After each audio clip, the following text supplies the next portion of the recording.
you would have, maybe, because there were no phones, you know, you would have pulled the pull box. Every, you know, couple of streets, there would be a pull box. You would, you know, this would engage the clockwork. The clockwork results in a solenoid sending out a number of bells, you know, knocks. And those knocks correspond to a street corner. In the station, on the board on the way in, there's downstairs, I'll show it to you, for Park Dial Station 11, is all the boxes and their 4-digit code. And you would know, drive to that corner, look around, and then someone wave you down, or, oh, there's the smoke. There's the smoke. Because, you know, if you remember, vehicles didn't have cabs. That's right. And they didn't want cabs because they wanted to be able to see. And then we got cabs for the officer and the driver, and then we, poor suckers in the back, you know, we get up and look around. And now they're all enclosed cabs. But essentially it would produce a ticker tape. And this one isn't punched, but the other one, it would punch out the station or the location, and then communications would, you know, send out. And back then, communications consisted of people that would communicate and all the people that worked on the telephone poles. So the guys they would go up the poles to fix the wires and all kinds of stuff on these boxes. Now you'd be in communications division, right? Yeah, every station would have a board, and these boards would tell you who was in the western car, eastern, central, southern car, and this would be, you know, who was where, right, and where they might be at a station or what have you. More modern, and this still exists today, and the best way I could describe it, we call it the Ouija board. So every station has the 4 groups, and those 4 groups, the captain, you'll see is there, and the lieutenant in red, and then the yellow is the officer, the captain. And so basically, your firefighters and who's on the pump, who's on the ladder. And, you know, if someone's detailed to another station, whether they're off sick or vacation, this is just a made-up word of people here. But if you can picture that, every station in the city, and they have these huge boards, they're hung from like the barn door tracks in the platoon office. And every day, whoever's on duty, B group, their list is there. And then there's dots for specialties and all kinds of stuff and list. And so you'd say, well, why wouldn't this all be computerized? It is. But computers fail. That's right. The Ouija board, this is like aircraft carrier stuff, you know? Like they move the planes on the aircraft carrier, they call it the Ouija board. This is our Ouija board. And this also translates into the truck or the vehicle, in as much as everyone has tags on their helmets. And when you go on that truck, there's the officer's radio, and Velcro to it is what we call the passport. And the officer goes on top, the driver's upside down if they don't go in the fire. They're at the apparatus, and then the people on the truck. And then when you get to command, here's my passport, and I'm going, you know, he'll sign you, you're going to the 3rd floor, and 3rd floor, pump 23, whatever the number is. So they know where you are if the building collapses. So it's your passport into the hazard zone. So, it's called accountability system. So it all starts right in the station. When you get in, what rig am I on? Oh, I'm on that rig, I gotta do these things, you know. In the old days, let's say you're a businessman, right? You would buy insurance. You would have a mark on your building. So when the fire department showed up at 2 in the morning, oh, he's got a mark, we'll fight the fire.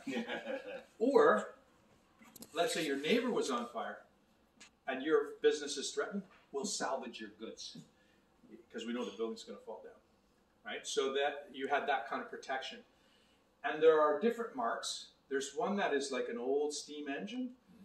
And that was the oldest caucus in the U.S. Congress is the Fire Service Caucus.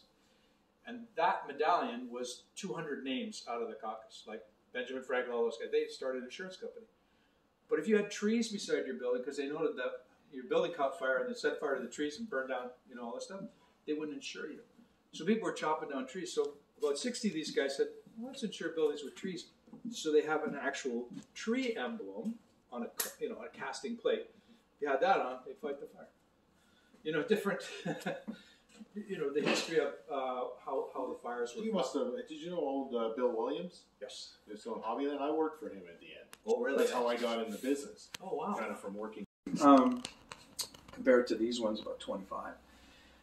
Carbon fiber. That's 4 hour.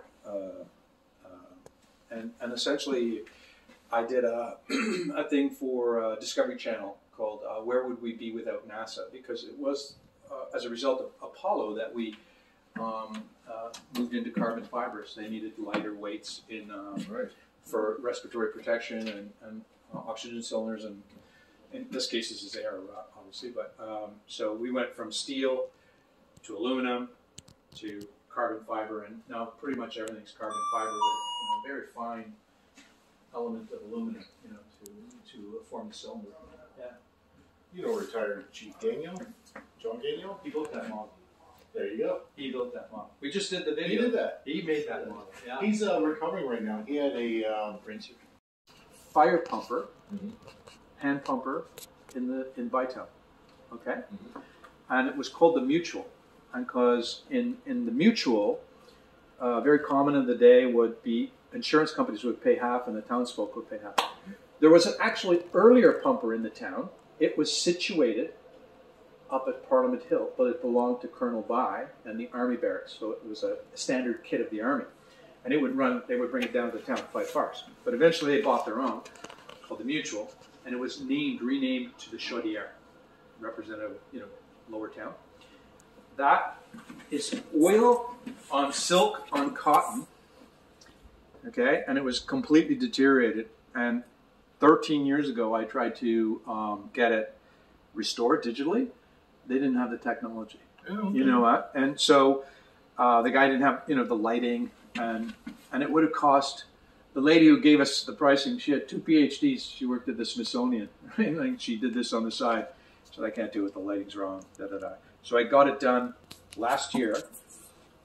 We actually have one. We actually made the banner. So this actual fringe and all that, and it weighs about 7 pounds. It's on modern fire material. It was featured in CBC, and essentially we can't believe they did a great job bringing it back. And so we also had a poster made of it. And this is back in parades, and this was a champion. These guys won U.S., Canadian, international championships. There's stories of them coming back on the Ottawa, New York Central Railroad, and that being met at the train, big flags and all this sort of stuff in the newspaper, the Journal, and that kind of stuff of the day, lauding this championship team.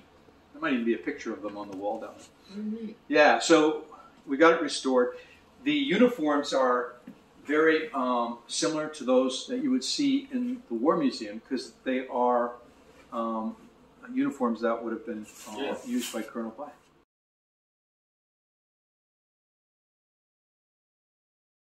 And a lady who builds birdhouses built that. It lights up. And one of the officers, when he was a kid, it was a birthday gift, he gave it to us. His picture as a kid and his picture as an officer in the window. Nice. Yeah, and so we have, a lot of stuff from that period. Helmets from around the world. Little pumpers put here in the back.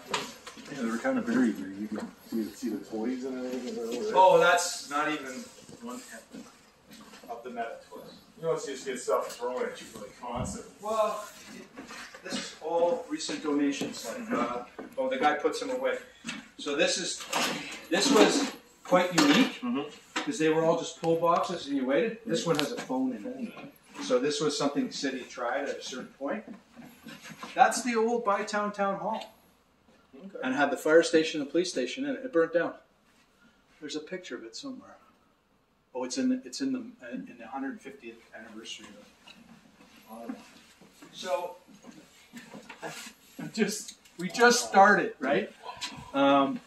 This is like, we had shelves that were collapsing. We're going to be fixing all that, but the amount of brass that's here is, when I look on the internet, that's selling for like $60, $70 right now, But we're figuring out we're going to, given the canals and the rivers and everything else running around, did you have a marine unit too?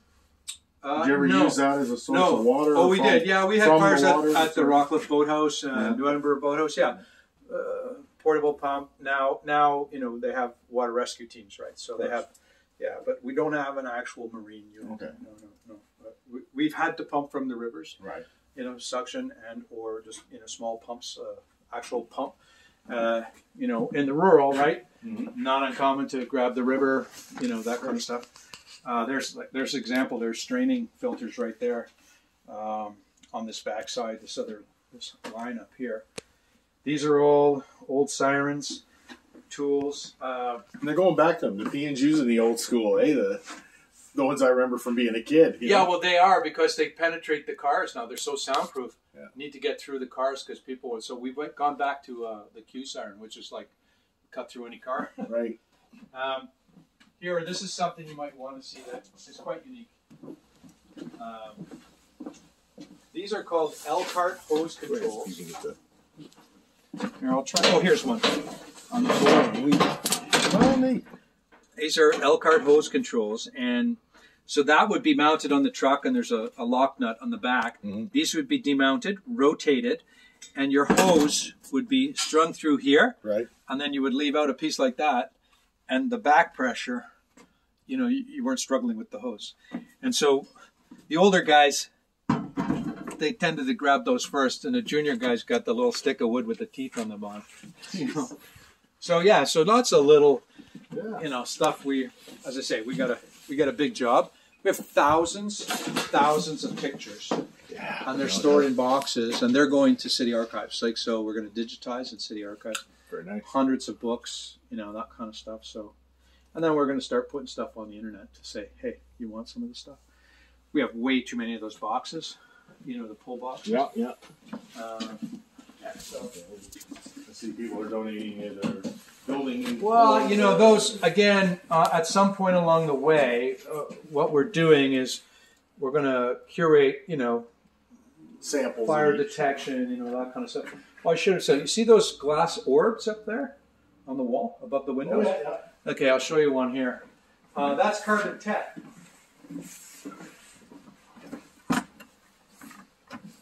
Carbon tetrachloride. Okay. You know what carbon tetrachloride? Mustard gas when it burns. Oh boy. Oh. So these, you know, we're in the process of, they made all kinds of them, small ones, grenades. And they would put fires out. This is a fire extinguisher, believe it or not. You snap that, but again, midget fire extinguisher. And again, these would be carbon tet. And you know, we have. That's why John says a lot of the older school guys, the retirees, and all that. You know, one of their biggest fears is getting different types of cancer from all these crazy chemicals. It is the number one killer of firefighters today. They've played with, you know. There are, you know, old chrome priority, like the stuff we got is just unbelievable. It's really cool, some of the stuff. So we're gonna clean it up, do a better job of display. You know, COVID near killed the place. You know, because we couldn't have people in, right? That kind of stuff. So all these shovels, right here, you might see them as a coal shovel, or they might, you know, a grain shovel. So we're detaching all the handles, sending them all to be sandblasted. Do up the handles again, and each one of them is going to be painted by an artist and sold as artwork, you know, as a fundraiser. Nice. This is number 6, the station numbers, right.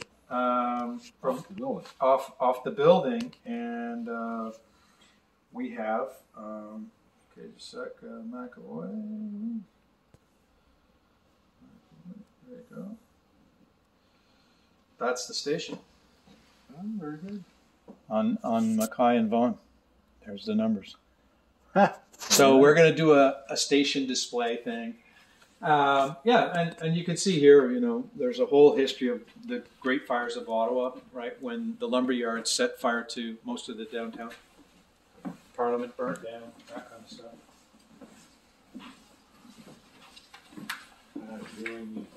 So these were taken out of service in the 70s. Oh, there's more models. We forgot something. Whoops. Didn't eat the boxes. Yeah. Sorry about that. I didn't even. No, that's fine. You're shortchanging yourself. No. They're leaving you with a headache. I mean, no, but yeah. Part of So you see that hook? That's a Pompey ladder. There was one upstairs if you want to see it. So essentially, we did not use them when I came on in '88, but we had to train with them. They showed us how to use them on the tower. So the way they would be used, that hook, you would smash the glass on the floor above. Okay. hook it in, clean it out, and then climb up, put your leg over the, pull the ladder up, and again. Nothing precarious about that. Funky ladder. That sounds totally safe. Yeah. This is a 1928 Buick American LaFrance, and it's one of the first overhead cam engines. And essentially, it'll be running in the end of the month. Nice. And it used to be a ladder truck, and the city sent it back to the shops, and they converted it to a pumper. So it's had 2 lives, and now a 3rd. But do you know what a distributor and a rotor is? You know what a distributor cap is? Mm-hmm. Do you know what distributor and rotor? The thing that fires. Rotor fires your, yeah, okay. Okay. So, you see this rod? Okay. In the day, not that rotor, this thing would rotate the cap to advance the timing. So just to give you the engineering, now that's all done, electrically. Right. But in the day, that's how they advance the timing. Why? Isn't that wild? It is wild. Yeah. And this is like, you can look at a 3-piece block. The machining on this is just off the charts. And, the engineering is just spectacular. So needless to say, you do parades. They're still decked out. So. Oh, this was Christmas. Christmas, yeah. I drove that at Christmas. This is a 1922 Ford Model T chemical wagon. You can see the back is the chemical canisters. So this would be mixed here to give pressure. Big soda, vinegar and soda acid, right? Right through the water, yeah. So basically a big extinguisher. And that was the fire truck. Wild, eh? Not too much protection. This is a Buffalo, made in Buffalo, New York, and the Buffalo fire engine. And this is 1928, and this was stored for 13 years in Peter Ryan's garage, one of our founders, out in Manitic-Way. Mm-hmm. The spark plugs, you need a forklift to hold one. No, I'm joking, but they're about 1 3/8 like diameter. Right. They're monsters, okay? Anyways, we did the plugs, did the condenser, new points, changed all the fluids, change the battery. Oh, no. And then someone said, oh, on the other side, reach in, turn the gravity tank on, start it up like, it's one of the best running engines we have. Wow. And it's, 1928. Runs like a top. That's neat. Yeah. It needs work underneath. We've got a leak in a seal at the transmission, but that's going to get done this spring. But this thing runs like a top. Got to double clutch it. In a gear, out of gear, back and forth.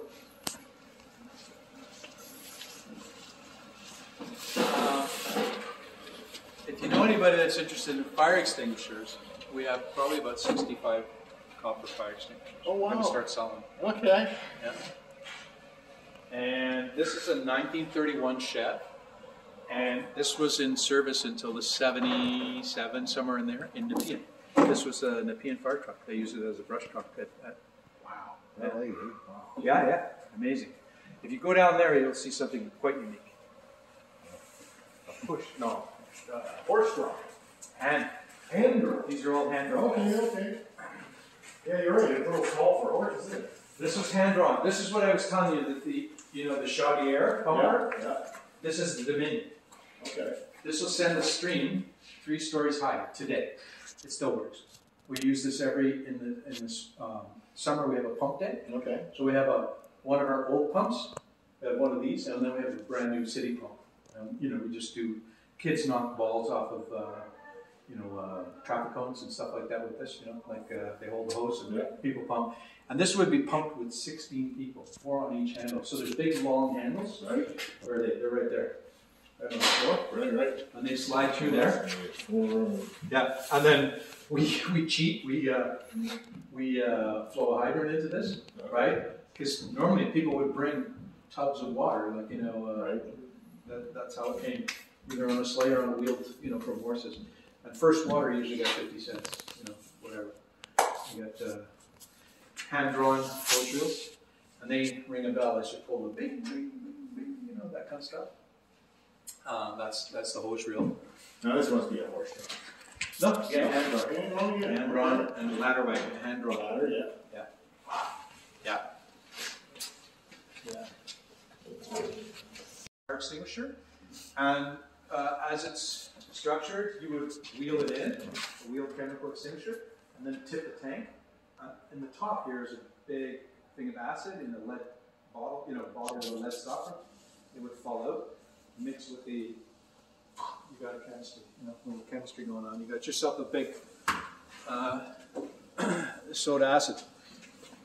This baby is 1921. It's 103 years old. It runs, this is called an American La France T-head engine.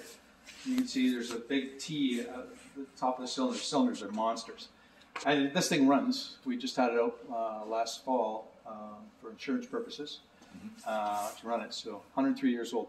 Uniquely, what I've been told, and I'm not the expert on this, but drive shafts would break because of the horsepower.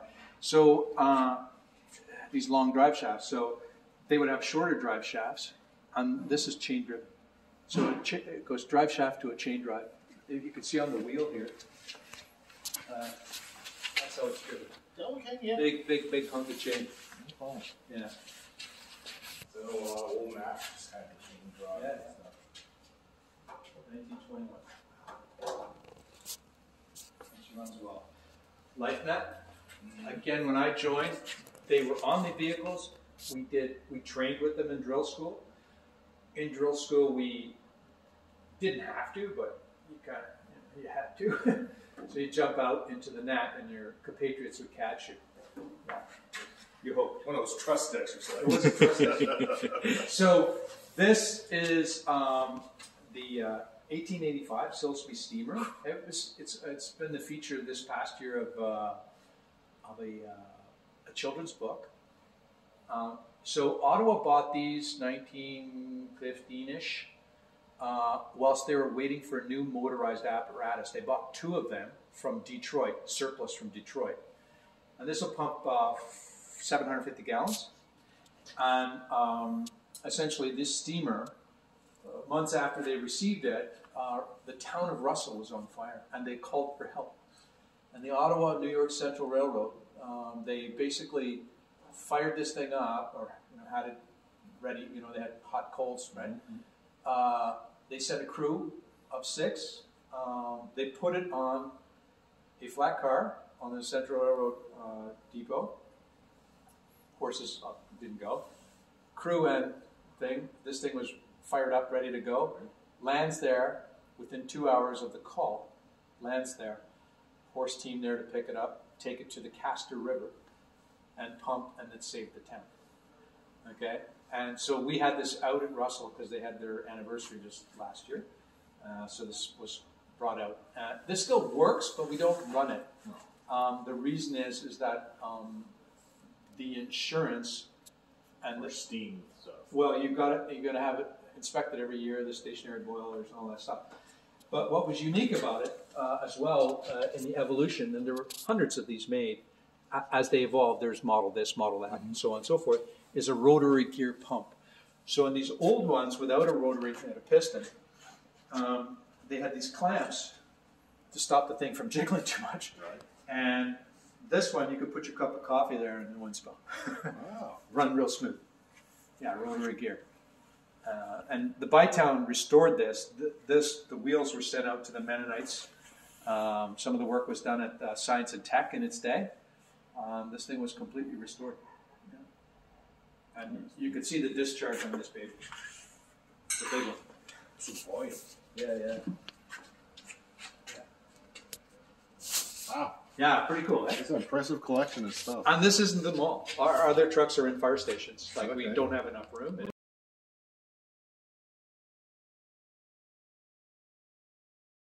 Okay, don't forget, please subscribe, slap that bell, hit that like button, and join Team Hobby Center.